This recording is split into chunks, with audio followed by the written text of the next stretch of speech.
go? Yeah. So, good morning, everybody. Thanks for coming along.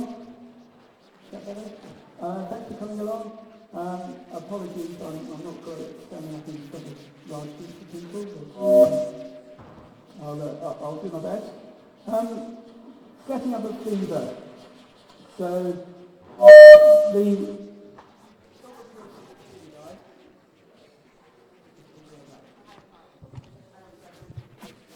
I know why, sorry. Okay. I'm just going to I'm going to take the mainsail down to start with.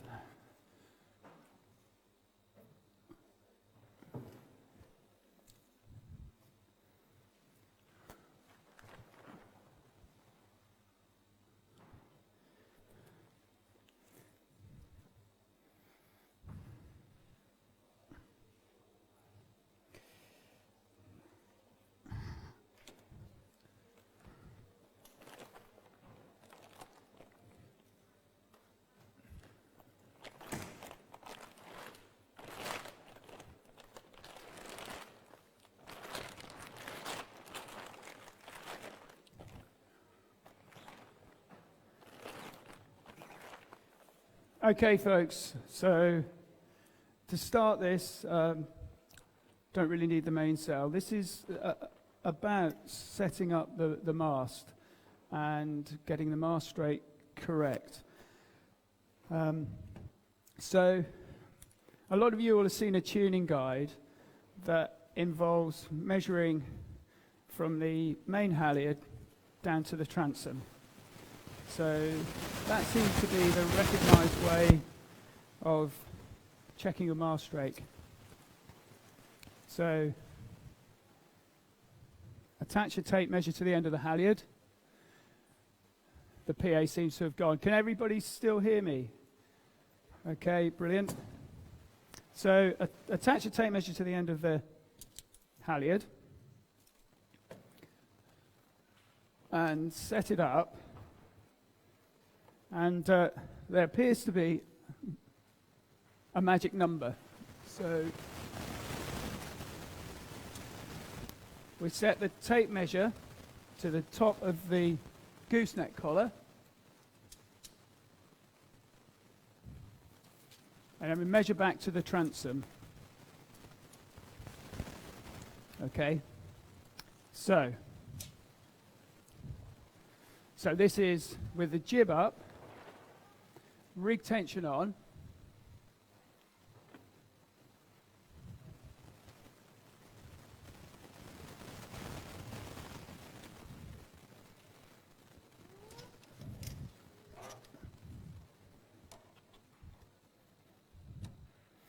and with a tension gauge approximately 10 on the tension gauge. About there. And then swinging the tape measure out, the measurement down to the top of the rudder pin tool is 118 centimetres. 118 happens to be a telephone service in the UK. 118, 118. Easy number to remember if you're in the UK. So I think that's where it came from. So that's a great starting point. However, it does have its flaws. So being a plastic rotor molded boat, it is what it is, but they're not all identical. So that measurement gives you a different setup on different boats. So what I devised is an alternative way of doing this. So you're then setting up your mast to suit your boat, your sail, and your crew weight.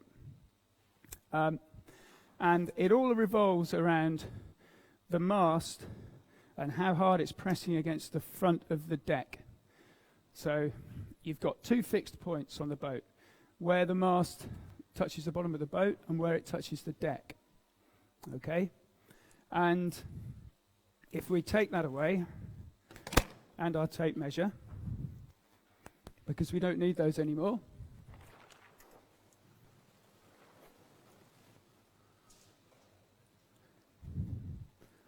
because we're not going to use those for this method of setup.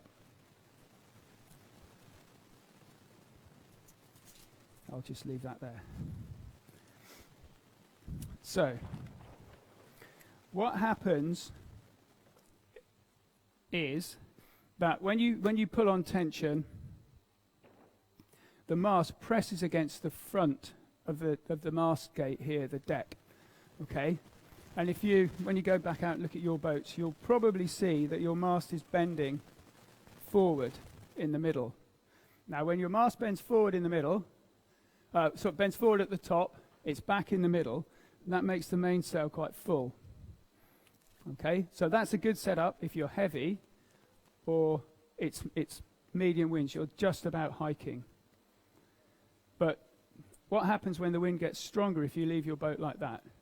You'll get overpowered. You'll pull on the kicking strap, you'll pull on the downhaul, you'll pull on the outhaul, all of which will help flatten the sail. But for most of you, that's not enough. You actually need to help the mast bend. So my method of setup is to ease the halyard back until the mast, if you press again on the collar without the boom on the gooseneck,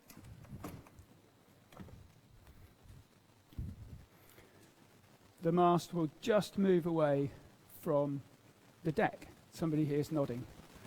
Okay, so now if you look up the mast, you'll be able to see that it's now straight and not bending forward at the top. And so now the mast is straight, the sail is slightly flatter. And you can take this further back as it gets windier. Okay, so you can actually go all the way back. So, without the rope in there. So it's actually, you can set it up so it's actually touching the back of the gate when you start. And that will then allow the mast to bend, to come forward at the deck, forward in the middle, and the mast will actually be bent slightly, which makes the sails flatter. So by adjusting the rake in this way, you can have a powerful sail with the mast pressed against the front, or a bent mast and a flatter, less powerful sail with it against the back.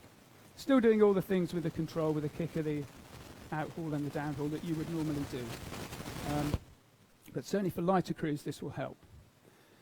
Now, this is where the measurement doesn't work. The boat, because it's a plastic boat, they're all slightly different. So you have to set up each one individually to your boat. And using this method of how hard the mast is pressing against the front of the gate is that I've found the best way to do it.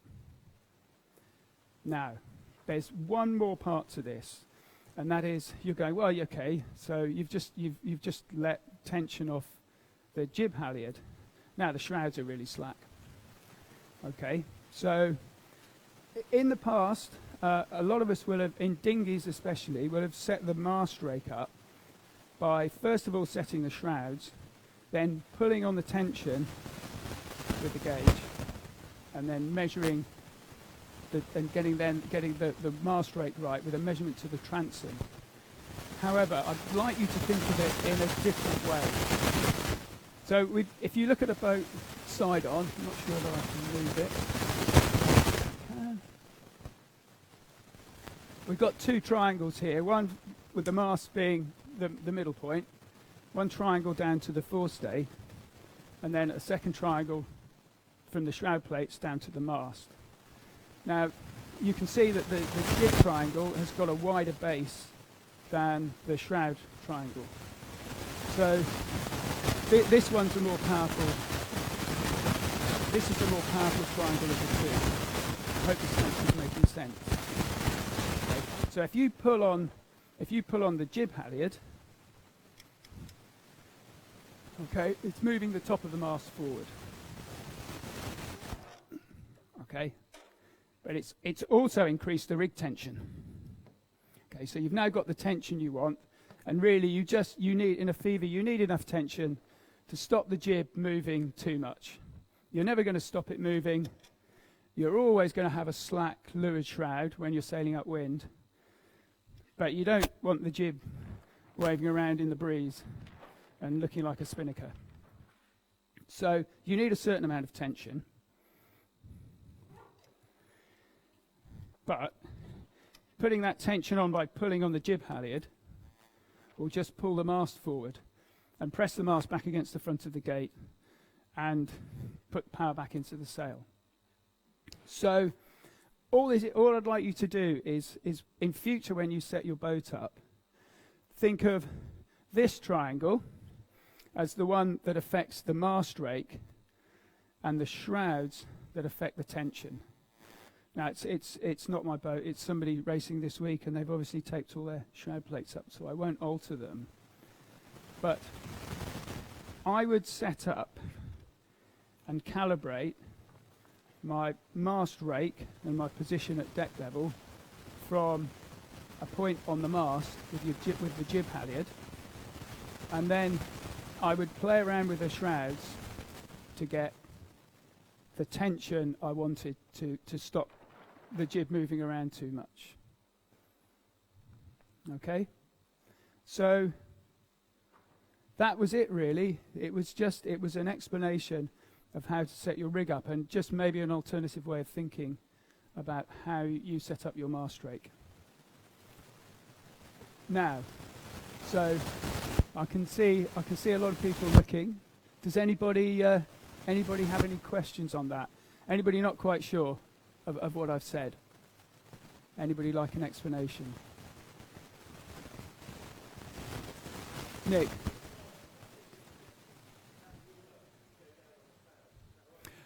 So yes, yeah, it's one of your boats, isn't it, Nick?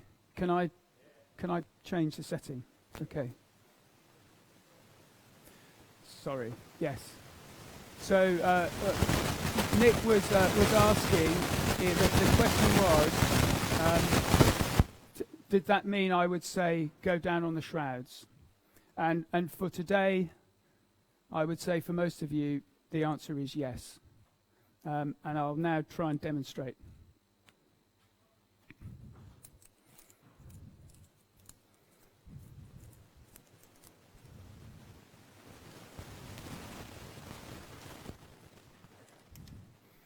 So I might need an assistant for this. Who'd like to come and volunteer and pull on the main halyard for me so I can move the shrouds down? Oh, come on, don't be shy. Great, okay, thank you. So before we start, just so you know, with this shroud position and about 10 on the gauge, the mast is just pressing against the front of the gate. So I'm going to come down to start with one hole. And what I'm trying to achieve is my maximum rake setting. So when I've got 10 on here, I've got the mast pressed against the front, pressed against the back of the mast gate. I just want you to see how many holes you've got to move it to do that. So that's one. Let's do the other side, shall we?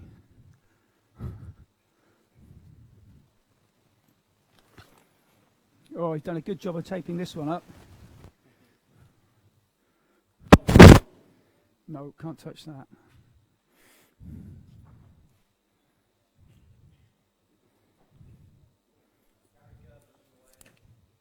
Oh, perfect. Thanks, Nick.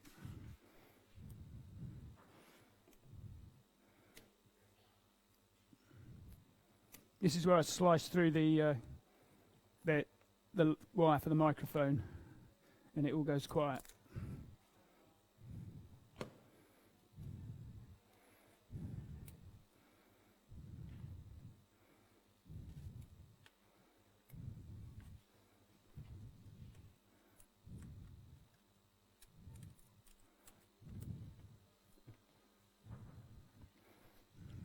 Okay. Right, so we've gone down one pin. Let's see what we've got. 10 or 11.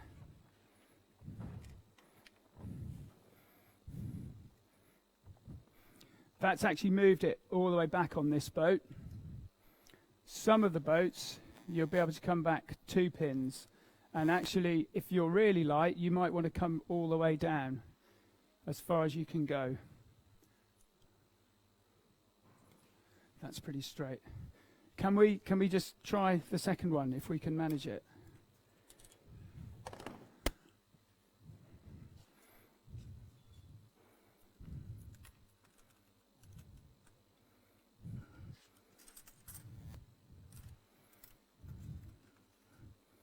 Don't think it'll go. No, it won't go any further. So, oh God, thanks, John. Chip handles are still on. Let's try this side. Yeah, it will. Okay. And can we try the other one? It's still on the first one. I couldn't move it.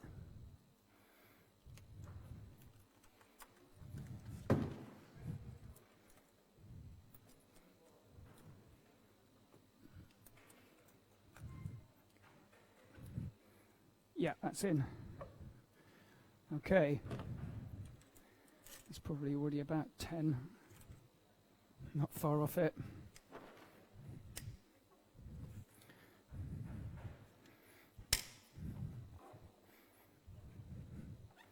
Okay, so, yeah.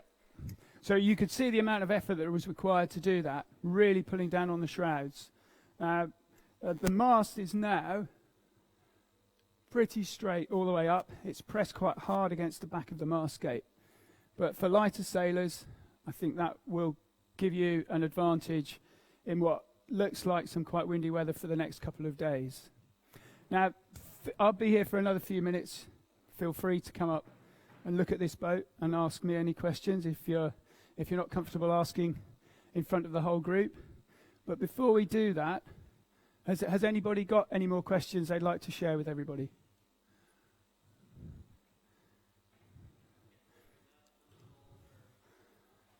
How much is on here? How many on which hole?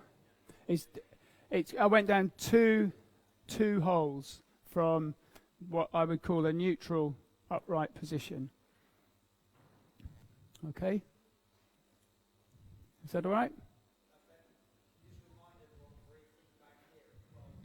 Okay, so that's it for me.